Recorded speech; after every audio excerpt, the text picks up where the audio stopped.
شفنا كلنا هذه الإحصائية أن ريال مدريد أكثر نادي في أسبانيا تضرر من الفار. أنا اللي مستغرب منه يا عزيزي المدريدي، أنت ليش زعلان؟ أنت ليش معصب الحين؟ القهر أن المدريد يفتخر، شوفوا أن نحن مظلومين وأكثر فريق والله تضرر من الفار. يا حبيبي الفار أعطى كل ذي حق حقه تقريبا، بصراحة بنسبة تتجاوز 95% الفار أنقذ كثير من الفرق من ضربات جزاء، من أهداف، من طرد وغيرها من الأمور اللي كانت تصير والحكم ما يقدر يشوفها بسرعة. اليوم المدريدي والمشجع المدريدي يفتخر بهذه الإحصائية ويقول شوفوا كيف الفار ضر بريال مدريد. يا حبيبي هذا الفار الحين أنصف الجميع.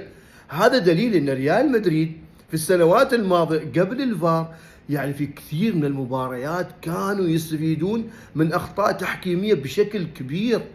فطبيعي جدا اليوم أنت تقع في المحظور وتكون أكثر فريق ما يستفيد من الفار.